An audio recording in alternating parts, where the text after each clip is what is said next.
So this is the last video that I'm going to make about the mysterious lights of Marfa. And then, of course, you'll make one more about quite an achievement. And then you'll have worked through both texts for this week. Now, this one is about analyzing craft. Now, craft, as I'm sure you know, is how does the author put together the piece of writing? What kinds of sentence structure do they use? What kind of word choice do they have? And how does that contribute to the meaning?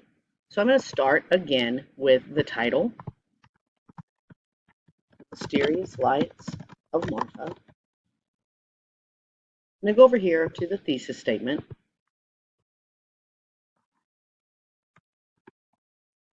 The tantalizing mystery behind the Marfa lights has been around for thousands of years. Now I'm going to make this box bigger because I want it all to fit in there. So I'm going to just enlarge the size of that box a little bit. Now I'm going to go down to text structure.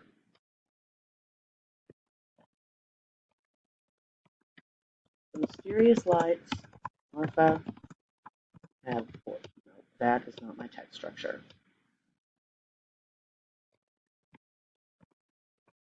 Text structure contributes to the text and purpose. The author begins by sharing the mystery of the Marfa lights and continues by providing theories that have been made about this phenomenon and its cause. Now I'm going to go over to print and graphic features.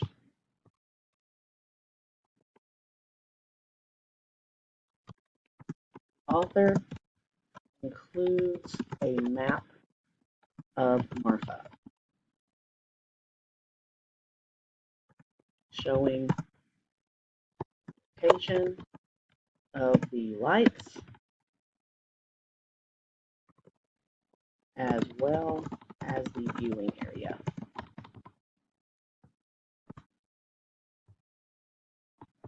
Thanks, OneDrive. I appreciate that. Okay, now I'm going to fill in my summary. Mysterious. I can tell right now that font is going to be way too big. I'm going to go with this one because it is much more concise.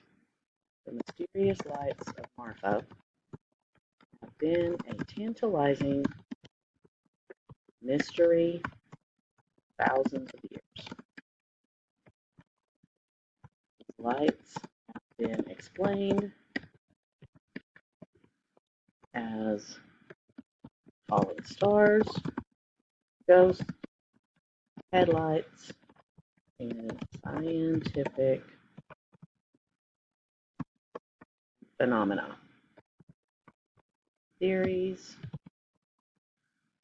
have been developed to explain these lights, but none ever been proven.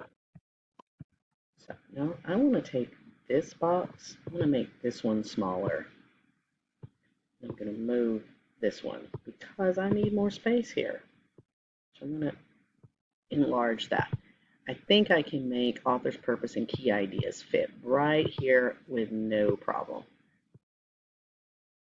Because author's purpose is not going to be a very long explanation for an article like this.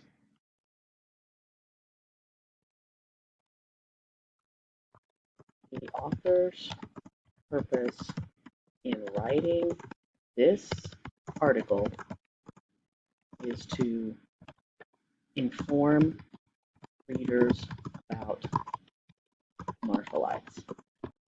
That's done. Okay, so I'm going to go ahead and move this down a little bit. I'm going to go up to key ideas. Again, key ideas is not going to take a lot of space, but when you're thinking about the key ideas of an article, you want to think, what were the most important things that were in there?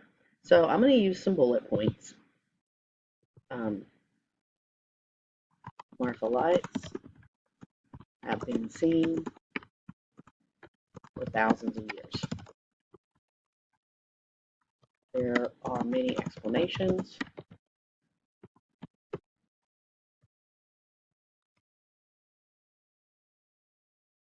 There are no proven theories. I'll make this a little bit bigger. But like I said, it does not need to take up a lot of space.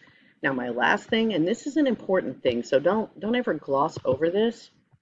You need to think about a connection that you can make to an article like this one. Now, many of you may have seen the Marfa lights. Maybe you haven't. Maybe you're aware of some other unexplained phenomenon that this kind of reminds you of. But I can make the connection. I have seen the Marfa lights when I was traveling in that area.